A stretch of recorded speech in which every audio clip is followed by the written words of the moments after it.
네. 수업 시간에도 얼굴 보는데 이렇게 영상에서 또 보게 되다니. 우리 코로나로 인해서 그때 수업 시간 빠진 4반 아이들 위해서 영상을 그 수업 시간에 해당하는 부분을 올릴 테니까 이거 영상을 보고 궁금한 점이 있으면 교무실로 와서 아니면 그 엄매 수업 시간 끝나고 질문 언제든지 하도록 하세요. 자, 우리 그때 만세전에 지문 분석은 다 했었고 1, 2, 3, 4번 문제를 풀고 그 다음에 논과 원령과 본문 해설 부분에 대한 수업이 빠졌었습니다. 자, 그래서 1번 우리 문제 한번 보도록 할게요. 수능 특강은 166쪽이고요. 선생님이 만세전은 2014 6월 모의평가, 그 다음에 2006 9월 모의평가에 수록이 됐었다. 그래서 6월과 9월 모의평가에 나왔던 평가원이 좀 사랑했었던 지문이다 라고 했습니다. 그래서 수능을 준비하는 입장에서 그리고 학교 내신을 준비하는 입장에서 우리가 꼭 한번 봐야 되는 가장 기본적인 작품이다 라고 볼 수 있어요. 자, 우선 우리 4반 아이들에게 선생님이 좀 여러분 안 나왔을 때 설명했었던 게 있거든요. 그거 먼저 보고 넘어가도록 할게요. 자, 우선 수능 특강의 165쪽의 기억을 한번 봐주세요. 자, 165쪽의 기억을 보시면 과거 반년간의 쓰라린 체험이 오늘의 신생을 위한 커다란 준비시기이셨던 것을 생각하면 쉼표, 그동안 나의 행동이 부끄럽지 않을 수 없습니다마는 쉼표, 한편으로는 내 생에 있어서도 쉼표, 다만 젊은 한때의 유흥 기분만에 그치지 아니하였던 것을 감사하며 기뻐합니다. 라는 게 기억이에요. 여러분, 과거부터 기뻐합니다까지 쭉 마침표로 되어 있는 문장에 중간중간 쉼표가 몇 개 들어가 있어요? 한번 세볼까요? 네, 3개나 들어갔어요. 그거는 여러 문장이 쉼표로 연결되고, 그래서 전체적으로 봤을 땐 하나의 문장이 3줄이지만 그 사이사이에 여러 문장이 연결돼 있죠. 문장이 안 끝나요. 이런 걸 우리가 문체 중에서 무슨 문체라고 합니까? 만연체라고 합니다. 네, 그래서 우리가 요 만연체는 문장의 길이가 굉장히 긴 문장을 가지고 있는 걸 얘기하고요. 주로 어떤 소설에서 만연체가 많이 쓰이냐면 자신의 내면을 좀 드러내거나 아니면 의식의 흐름을 좀 보여주는 소설에 만연체를 많이 쓰게 됩니다. 왜냐면 물론 이 기억 부분은 편집글 부분이긴 해요. 근데 가장 눈에 잘 들어와서 예를 들은 거고요. 우리가 대표적으로 의식의 흐름 같은 경우는 내가 머릿속에 떠오르는데 그거를 머릿속에 떠오르는 거를 하나하나 정리해서 제시하기보다는 생각나는 대로 주절주절 하게 되잖아요. 그러면 문장이 정리가 안 되면서 길이가 길어지겠죠. 예를 들어서 뭐 소설가 구보시의 일일 같은 아니면 뭐 6.25 전쟁 때 포로로 잡혀가 서 죽기 직전의 마음을 이제 쓴 소설인 유해 같은 그런 의식의 흐름 기법의 만연체가 많이 쓰이는데요. 우리 이 만세전에서도 만연체가 쓰이고 있다라는 걸 볼 수 있습니다. 네, 물론 문장 길이가 짧은 부분도 있기는 해요.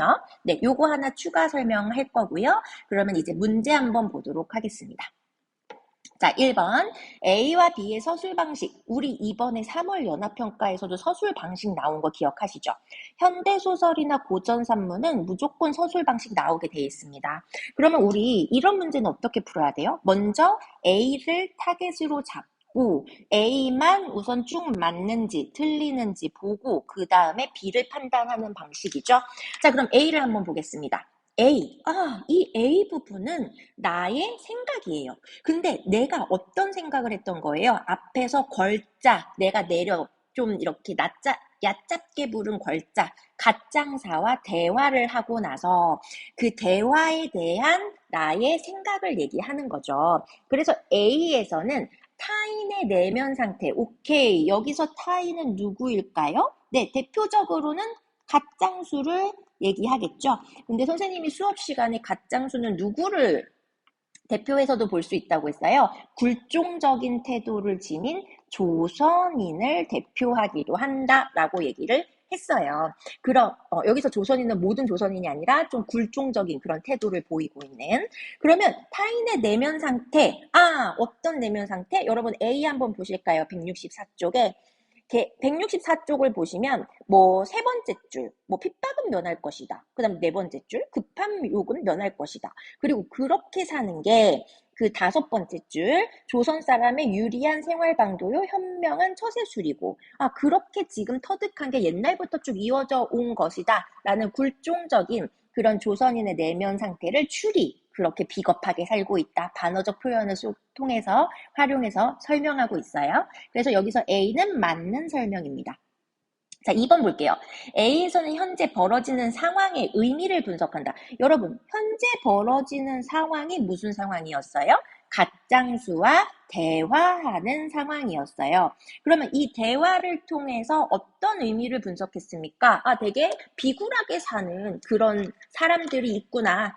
그런 걸 굉장히 옛날부터 이어져 온 것이다. 지금 일제강점기 때 생겨난 게 아니다. 옛날부터 있었다. 우리가 A를 보시면 밑에서 2번째 줄부터 확인할 수 있겠죠? 그래서 의미를 분석하고 있다? 역시 맞습니다. 자, 그 다음에 3번을 볼게요. A에서는 자신이 살아온 이력, 여기서 자신은 나예요. 이인화예요. 살아온 이력이라는 거는 뭐 일본에서 유학했다가 그 다음에 여기서 어떻게 오게 되었는지 아니면 태어나서 지금까지 어떤 삶을 살았는지 이런 거 전혀 A에선 드러나지 않아요. A에서는 갓장수와의 대화를 통해 지금 굴종적인 태도를 보이는 조선인에 대한 비판적 인식이 드러나고 있는 거죠. 그래서 3번은 A가 틀립니다. 그냥 이 A는 뭘 설명하고 있다? 조선인의 생활 방식, 굴종적인 태도를 보이는 조선인의 생활 방식에 대해서 얘기하고 있다라고 볼 수 있어요. 자, 그 다음에 4번을 한번 볼게요. A에서는 타인의 언행, 오케이. 여러분, 여기서 타인은 누굽니까? 대표적으로는 갓장수에 대한 그런 대화를 하고 그가 보이는 행동을 보고 주관적인 판단, 그래. 반어적으로 현명하다고도 볼 수 있겠지. 유리한 생활 방도네. 이렇게 반어적으로 비판하고 있죠. 그래서 4번 맞습니다. 자, 그 다음에 5번. A에서는 과거에 자신이 저지른 과오. 여러분, 그냥 과오는 잘못이라고 생각해 주세요. 쉽게. 그러면 여기서 A에서 여러분 자신에 대한 얘기가 있어요? 이인화에 대한 얘기가 있어요? 아니에요. 이거 3번하고 5번하고 좀 연결되지 않아요? 자기의 얘기가 아니라 조선인의 생활 방식을 얘기하고 있기 때문에 자신이 저지른 과오를 고백한다. 요거 다 틀린 말입니다. 오케이. 그럼 우리 A만으로 1번, 2번, 4번 3개 중에 답이 나오겠구나 짐작할 수 있는데 우리 한번 그래도 수업 시간에 배우는 거니까 이젠 B에 대해서 전체적으로 보도록 할까요? 자, B를 한번 보세요. B는 이제 앞부분 165쪽을 보시면 정자에게 편지, 답장을 쓴 부분이고요. 답장을 쓴 다음에 그 다음 상황이에요. 그래서 나는 165쪽 마지막 줄 보시면 형님이 이제 돈을 좀 줬어. 그럼 그 돈 중에서 100원을 편지랑 함께 정재에게 보냈어. 왜? 오해하지 말고 그냥 새 출발 축하하는 축하금이고 그리고 이젠 정자한테 가지 말아야지. 그냥 가뿐하게 마감을 해야지. 요런 마음에 보낸 이유, 왜 내가 100원을 보냈느냐 요런 거에 대한 설명이라고 봐도 괜찮겠죠. 그러면 B에서는 타인의 외양, 우선 타인, 외양, 행동 묘사 그 어떤 것도 나와 있지 않습니다.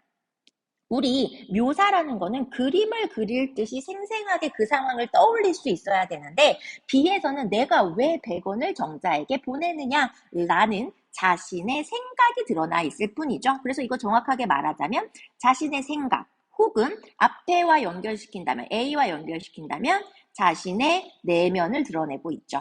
그래서 1번을 맞게 하려면 A에서는 타인의 내면 상태를 추리하고 있고 B에서는 자신의 내면을 드러내고 있다라고 해야겠죠.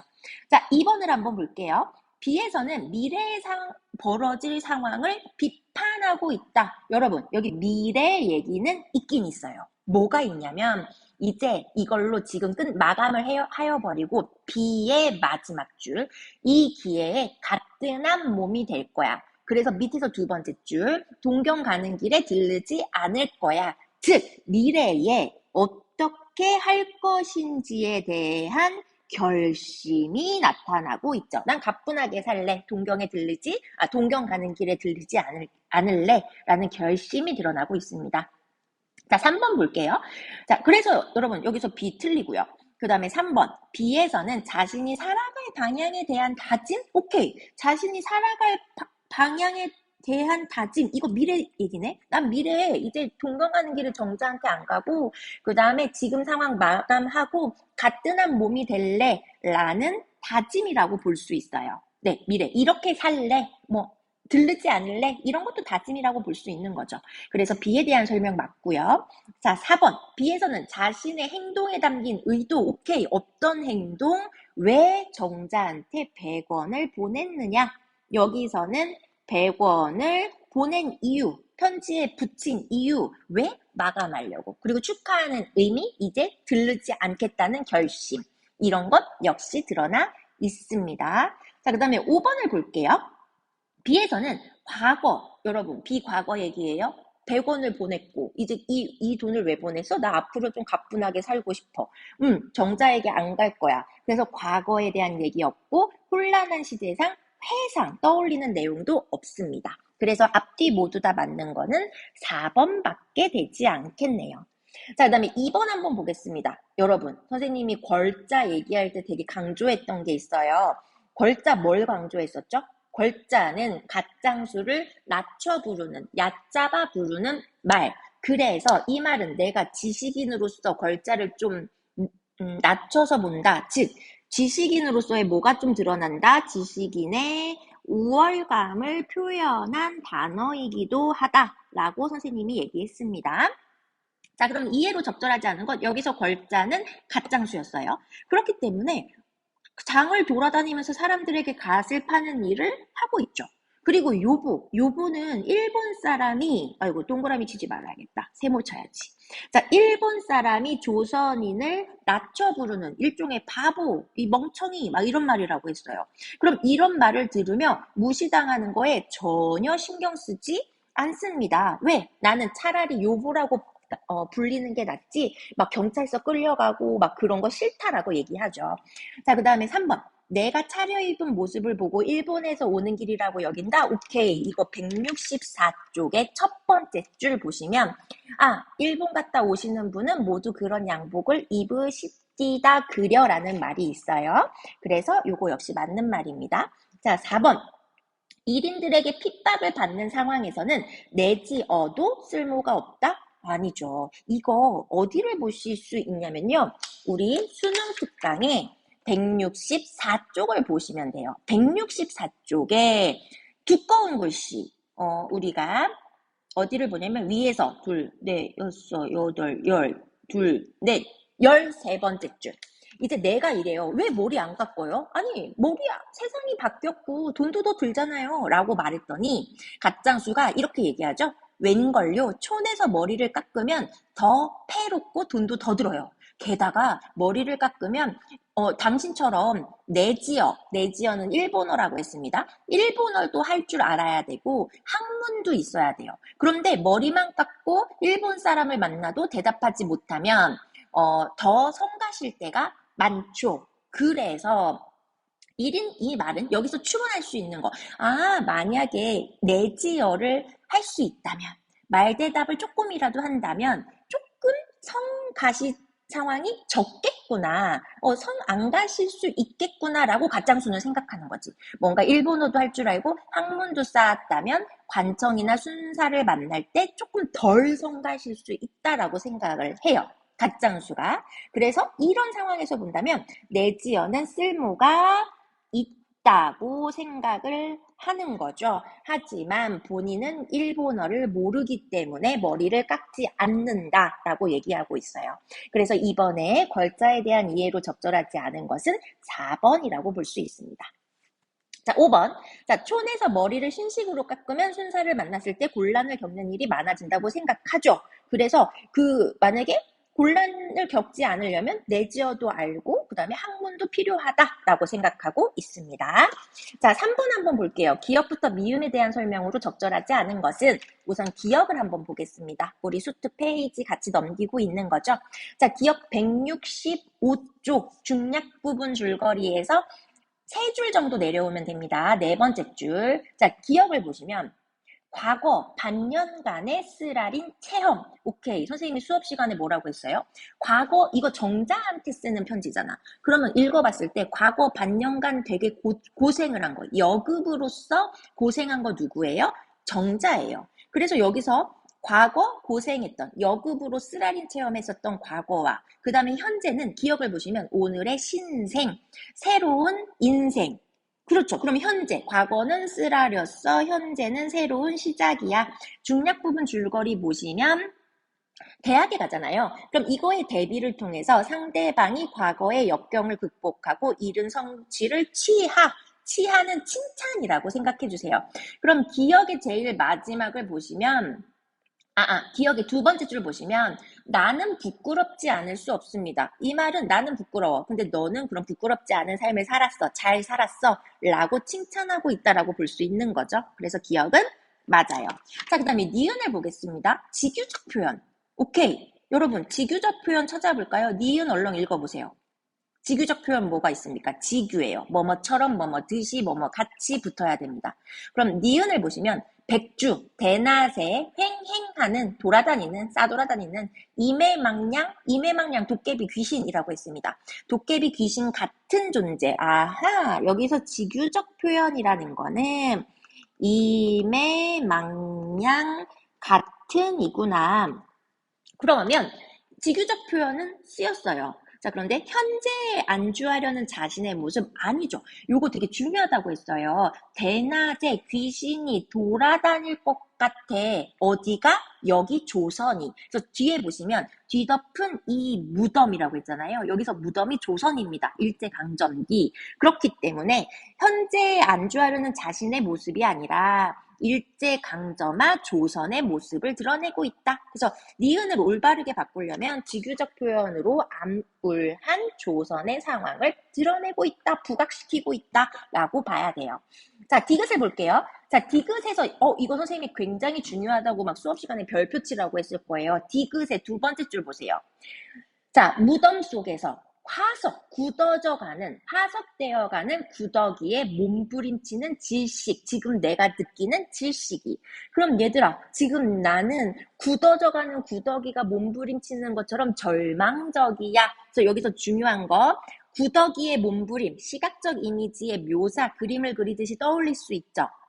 그래서 내가 느끼는 절망감을 강조하고 있습니다. 그래서 선생님이 이거 감각적인 형상화, 추상적인 감정인 절망감을 감각적으로, 시각적으로 형상화하고 있다라고 얘기했어요. 요거 디귿은 수업 시간에 중요하다, 별표 쳐라라고 얘기했습니다. 자, 그 다음에 리을 볼게요. 질문의 형식. 오케이. 이거 기억나요? 우리 고전 시가 수업할 때 요거 얘기했었어요. 질문의 형식 이퀄 똑같은 말, 의문의 형식. 우리 의문의 형식에는 뭐가 들어간다? 당연히 의문문이 들어가죠. and 뭐도 들어간다? 서리법도 들어간다라고 고전시가 배울 때 되게 강조를 했었어요.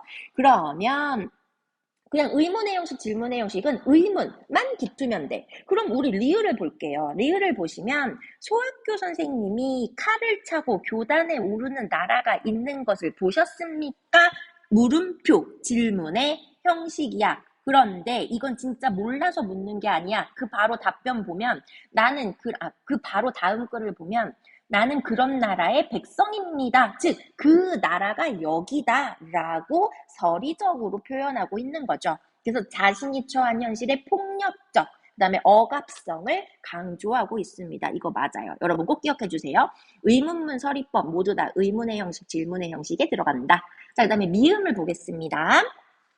자, 미음을 보시면 고민하고 온해하는 사람을 존경하시고 편 들어주신다는 그 말씀, 이 말은 누구한테 하는 거야? 정자가 보낸 편지를 읽고 답장을 한 거잖아. 그러니까 이 말씀은 아마 정자의 편지에 써 있었겠지. 그러니까 정자의 말을 인용해서 자신에게 보인 호의에 감사하고 고맙기 짝이 없습니다라고 했으니까 감사하고 있죠. 그래서 3번의 정답은 2번만 적절하지 않네요. 자, 4번을 볼게요. 자, 보기를 참고하여 윗글을 감상한 내용으로 적절하지 않은 것은 이거 보기 꼼꼼하게 읽어주셔야겠죠. 중요한 것만 좀 포인트 잡아볼까요? 자, 중요한 거. 그 어느 쪽에도 완전하게 속하지 않은 사람을 뭐라고 부른다? 경계인이라고 부른다. 그럼 봐봐. 나는 일본에 유학 갔어. 이인아는 일본에 유학 갔어. 근데 일본에 속하고 싶지만 나는 여전히 뭐야? 조선인이야. 그래서 그 조선과 일본 사이에서 이인아는 왔다 갔다 하고 있는 거죠. 어디에도 속하지 않았다고 생각하는 거죠. 그래서 누가 이 경계인이다? 나다. 이인아가 경계인이다. 그래서 무슨 모습을 보여요? 갈등하는 모습을 보이고 있습니다. 그래서 조선 민중에 대해서는 우월적 태도를 드러내요. 그렇지. 그래서 가짱수 뭐라 그랬어? 걸자라고 부르고 있죠.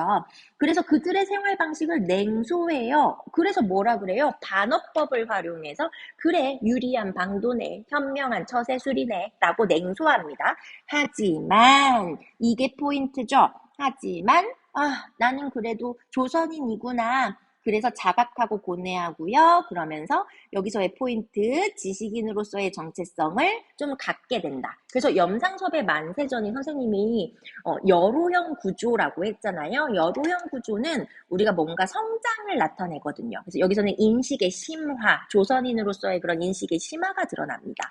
그런데 중요한 건 원점 회귀라고 했어요. 인식의 심화만 나타날 뿐, 그래서 구체적으로 행동하거나 뭔가 대응하는 모습은 좀 부족하다. 이 작품이 그래서 한계다라고 얘기했습니다. 자, 그럼 4분의 1번 한번 볼까요? 나는 조선 사람이면서 일본어도 할 줄 알고 학문도 있는 일본 유학생이라는 점에서 일본과 조선의 서로 다른 사회의 영향을 함께 받고 있죠. 그 다음에 머리라도 깎으면 천대를 덜 받지 않느냐고 하는 나의 말은 이건 뭐예요? 여기까진 맞아. 나 그런 말 했어. 그런데 가짱수가 경계인으로서 참 여기서 바로 나오네요. 이게 시험에 나왔다면 너무 행복하겠죠? 여기서 얘들아 보기에서 아예 줬잖아. 여기서 경계인은 누구야? 나야. 그래서 가짱수는 경계인이 아니에요. 그러면 가짱수는 무엇이다? 아예 일본에 굴복했잖아요. 그래서 그냥 굴복한 조선인이야. 경계가 아니야. 굴복한 조선인이에요. 네, 그래서 나의 말은, 근데 이 말은 맞아. 가짱수에게 대응할 수 있는 방법을 제안은 했어. 뭐에 대해서 대응할 수 있는 방법? 이거 중간은 다 틀리고요. 여기 싹싹 지워줘요. 여기 싹싹 다 틀리고요. 이렇게 바꿔줘야겠죠. 머리라도 깎으면 천대를 덜 받지 않느냐고 하는 나의 말은 조선인이 천대받는 상황에 대응할 수 있는 방법을 제안한 거죠. 제시한 거죠. 천대받는 상황에 대한 방법을 제시했다. 타겟책을 제시했다. 라고 볼 수 있습니다. 그래서 2번이 적절하지 않네요. 자, 3번 보겠습니다. 이러한 모든 것에 숨어 사는 것이 조선 사람의 유리한 생활방도라는 서술에서 이거 아까 얘기했죠? 유리하다. 진짜 유리한 거야? 반어적으로 비꼰 거지. 이건 나의 냉소적인 비꼰 태도 드러난 거 맞고요. 그 다음에 4번도 이거 수업 시간에 설명했고요. 자, 5번은 별표를 해주세요. 자, 5번 문학도로서 여러분 이 문학도라는 건 정자에게 보내는 편지에 나와 있어요. 165쪽에 밑에서 네 번째 줄 우리 문학의 도 여기서 도는 물이라고 했습니다. 그래서 문학도로서 백성의 자유롭고 진실된 생활을 모색해야 함을 정자에게 역설하죠. 우리 여기서의 역설은 역설법이 아니죠. 강조한다, 부각한다라는 의미예요. 자, 그럼 165쪽의 밑에서 네 번째 줄부터 시작하는 그 대목에서 내가 지식인으로서의 정체성을 바탕으로 모색은 하고 있지. 그렇지. 그래서 신념 없이는 우리의 우정도 헛소리다. 이런 말을 얘기하잖아요. 신념까지도 얘기합니다. 그래서 이 부분이 되게 중요한 게 인식의 변화, 인식의 성장이 드러나고 있다라고 얘기를 했어요. 그런데 이제 그런데 이 작품이 갖는 한계는 인식의 성장만 있을 뿐 뭔가 구체적인 행동, 뭔가 그런 대안 제시 이런 건 나타나 있지 않다라고 했습니다. 여기까지 만세전 문제 풀이고요. 우리 농가 원령가 풀이는 조금만 쉬었다가 할까요? 네, 다음 영상에서 하도록 해요.